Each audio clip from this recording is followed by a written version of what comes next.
Sa nakaraang video, makikitang 5 years old na ang bida. Ito na ang panahon para magsimula siyang mag-aral pero hindi ito nagpapakita ng interes sa kahit na anong bagay. May dumating na mage sa palasyo para sukatin ang mana niya pero nagawa niyang itago ito na ipinagtaka naman ng mage dahil hindi daw pangkaraniwan yon. Naging usap-usap naman sa labas ng palasyo na mas lamang pa ang mga commoner sa prinsipe dahil daw wala kahit nakititing na mana na nakita sa kanya. Nagkaroon din siya ng sword training pero kahit doon, umaarte siyang hindi niya kaya. Ginagawa niya ito dahil alam niyang pag nagpakitang gilas siya, bilang anak ng isang concubine, magiging dahilan daw ito para patayin siya ng mga may inggit sa kakayahang ipapakita niya kaya naman pumapetics na lang ito. Gayunpaman, desidido ang nanay niya na tulungan siyang lumago kaya naman may naglakas ng loob na turuan siya kahit na ang bali-balita ay wala itong alam. Si Gamal ang latest instructor niya na sinabing sa language muna sila magsimula. Pero tila minamaliit nito ang kakayahang matuto ng prinsipe kaya naman na feel bad kahit papaano ang bida. Nakapagsalita daw siya ng maaga, at wala daw mas hihigit sa kanya pagdating sa language, salamat sa 100 reincarnations nito. Kaya naman ngayon, naisip niyang dapat na kaya niyang takutin sila at ay pakitang genius siya. Nang gabing iyon, pumunta ito sa library at hinanap ang vocabulary at grammar books. Gamit ang mana niya, lumutang siya at naghanap na din ng mga language books mula sa ibang mga bansa. Inaral at binasa niya ang bawat libro. Hindi lang daw siya basta walang ginawa sa 100 leaves niya at ngayon tila desidido na ang bida na magpakitang gilas. Nang dumating ang tutor nitong si Gamal, natawa ito nang sabihin ni Errol na na-master niya na ang common language. Pero sagot nitong, hindi daw siya nagsisinungaling. Gusto daw ba nitong pakitaan niya siya? Kinumpirma naman ito na hindi niya lang daw ba ito memorize at sagot niyang hindi ba daw nakaka-impress din yun kung ganon. Kumpara daw sa mga salita ng ibang bansa, medyo mahirap daw talaga ang official language ng kaharian nila. So tinest ito ng tutor niya. Kahit na daw gaano ito katalino, normally 12 years old pa ang nakakabasa ng simpleng libro nila. Kung na-master daw ng 5 years old ang common na lengguwahe nila sa loob lang ng 2 araw, incredible daw ito. Kapag nagtagumpay kasi ang estudyante, tataas din ang reputasyon ng guru nito. At tila hindi naman nahirapan ang bida dito. Dahil doon, nag-move on naman sila sa ibang lesson at sa isip ni Errol, dapat daw itong magpasalamat dahil henyo ang estudyante nito. Siyempre, kumalat na naman agad ang balita tungkol dito. Nagulat ang karamihan dahil sa impressive na improvement ng prinsipe. Usap-usapan na hindi lang sa language pero kahit math formulas ay nakakalculate nito on the spot sa utak niya. Sino ang source ng simis?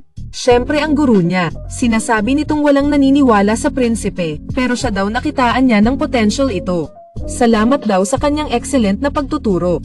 Umabot hanggang sa hari ang balita tungkol sa pagiging genius ni Errol.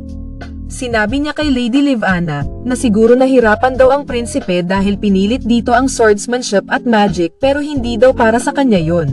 Nag-sorry naman si Lady Livana kung nag-worry daw ang hari. Sa isip-isip niya, espesyal daw talaga ang kanyang anak. Bilang ina nito, hindi ba daw dapat napansin niya na ito agad? Sinabi naman ng hari na malamang ay nabahala din daw siya dahil sa prinsipe, naniniwala daw siya na paglaki nito ay magiging kamangha-mangha siya. Sa isip naman ni Errol, tama daw at intayin nila ang mga gagawin niya. Pero, hindi niya naman daw sisigarin para interesting pa din siya sa kanila. Plano niyang makuha ang isang magandang posisyon sa palasyo at mag-enjoy na lang sa future. Ipinakita naman ang genius scholar cosplay ng bida. Bagay ba? After ng ilang araw, makikitang mas pinarami ang guards nila.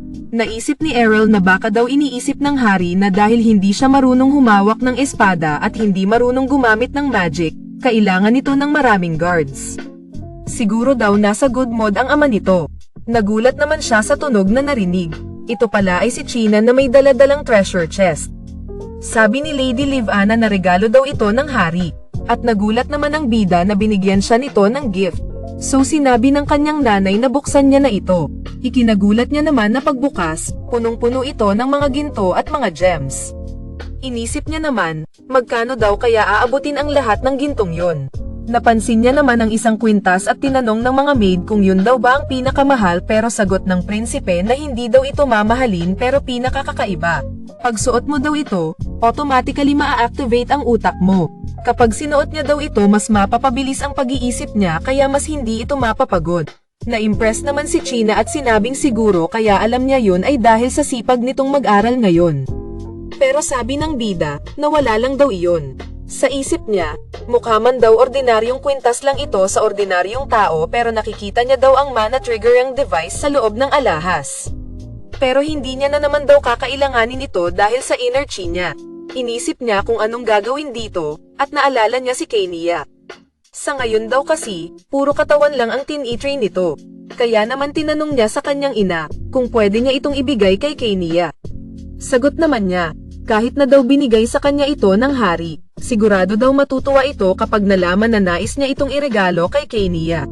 Tinanong naman ito, ano daw ang nagustuhan niya kay Kenia at sagot niya, malakas daw siya. Ngayon, lahat ng nasa Concubine Castle ay masaya dahil tila pinaburan na ng hari ang prinsipe. Makikita namang nag-prepare ng dessert si China dahil nire-request ito ng prinsipe. Isa-isa niya itong tinikman na parang may hinahanap siya. Sabi naman ni China na dahan-dahan lang daw, sabay tanong kung masarap daw ba ito. Pero tila hindi ito masaya. May hinahanap siyang tamis pero wala daw doon. Sagot naman ni China na lahat daw yun ay gawa ng pinakamagaling na chef nila. Dapat niya ba daw ipatawag ito? Sabi naman ng prinsipe na hindi daw chef pero alchemist ang ipatawag nito. Ang hinahanap-hanap niya palang lasa ay Coke. At kung nais niya daw ma-recreate ang lasa ng Coke sa lugar na iyon, kakailanganin niya ng alchemist. Nagulat naman si China sa request ng prinsipe. Sa isip ng bida, hindi niya maiintindihan ito kahit ay explain niya pa sa kanya. At malamang hindi sila agad makikinig kung ang 5 years old na gaya niya ay mag-request ng alchemist. Sa ngayon daw kasi, ang hirap mag-produce ng strong flavors gamit ang mga seasonings at ingredients na meron ang kaharian. Isa pa, kailangan daw ng Coke ng processing na wala sa technology sa kanilang mundo. Naiyak naman ito at sinabing, gusto niya lang naman daw makainom ulit ng Coke. Comment down below if hinahanap-hanap mo din ang lasa ng malamig na Coke. Naisip nito na dahil napili niya ang maging genius scholar, marahil mas mabuting gumawa siya ng something para sa sarili niya. Tumakbo naman ito at nang tanungin ni China kung saan ito pupunta, sinagot niyang mag-aaral daw siya. Napaisip naman siya kung tama ba daw ang rinig niya na mag-aaral ang prinsipe. Habang tumatakbo, naisip nitong dahil chemistry daw ang pagluluto, kailangan niya lang hanapin ang sagot sa tanong niya sa alchemy. Gagawin niya daw ang lahat para lang ma-recreate ang lasa na hinahanap niya. 3 years na ang nakalipas at 8 years old na ang ating bida. At nakakagulat makitang kasama na ito ng mga matatanda sa isang meeting. Isa sa mga kasali ay iminungkahi na gumawa sila ng mga tulay sa mga lugar kung saan nagkukumpulan ang mga mangangalakal. Tinanong naman ito ang opinyon ng prinsipe. Nag-comment naman ito na kahanga-hanga daw sabay tanong kung sino ang nagdisenyo nito. Proud naman ang isa na sinabing, sinupervise niya daw umaga at gabi ang pagdisenyo nito. Pero nagulat ito nang biglang sabihin ng prinsipe na kung magdadala daw siya ulit ng useless na bagay gaya non sa susunod, ay sisibakin na daw ito sa trabaho.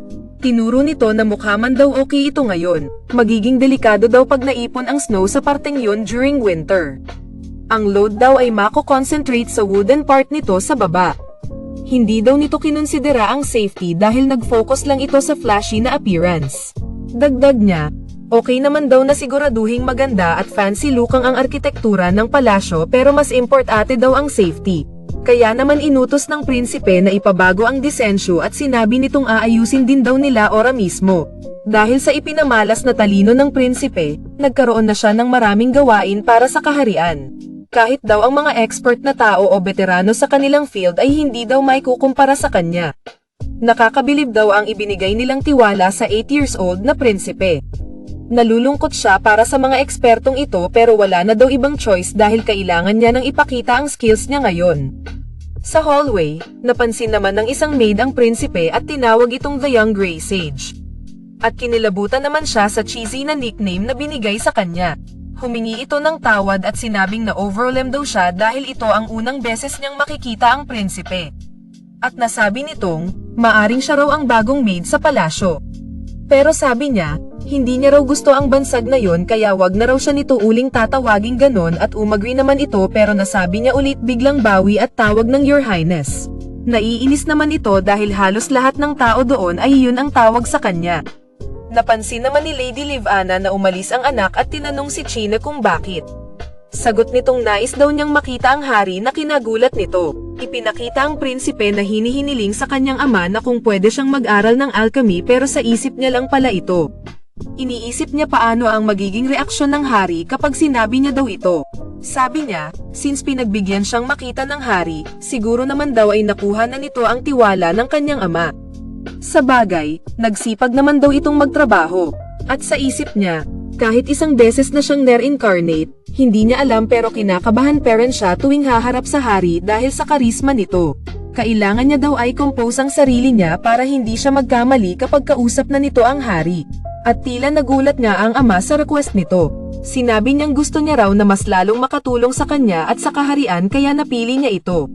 Dagdag niya, dahil di raw siya magaling sa paggamit ng espada at sa magic, ang magagawa niya lang daw ay ang mag-ipon ng kaalaman at gamitin ito. Napaisip naman ang ama niya. Na-impress ito na sa murang edad niya ay napaka-thoughtful ng anak. Kaya naman sabi niya na ipapakilala niya daw ang anak sa mga magpakakatiwalaang alchemists. Tinanong nito kung may request pa ang prinsipe at sagot niyang wala pa daw sa ngayon. Lalapit na lang daw siya ulit kapag may kailangan pa ito. Natuwa naman siya dahil gumana ang plano. Dahil sa balitang naghahanap ng alchemy teacher si Prince Errol, nag-gather ang mga magagaling na alchemist sa kingdom. Isa kasi itong opportunity para mapakita nila ang kanilang kakayahan at makakuha ng merit. Isa sa mga ito si Damon Ranjet, isang practical alchemist na gumawa ng reflective mirrors para matransmit ang strong light sa malayo. Ininstall niya ito sa western outskirts ng fortress para maharangan ang mga mananakop. Nagandahan naman ito sa garden ng Concubine Castle. Na-shock naman si Prince Errol dahil inakala niyang elder level alchemist ito dahil parang ant-anda niya raw kapag nakatalikod. Pero bata pa pala ito at sinabi ni Damon na baka dahil sa buhok niya. Ikwento niya na naka-inhale daw kasi siya ng toxic smoke noon at bilang resulta, namuti ang kanyang buhok.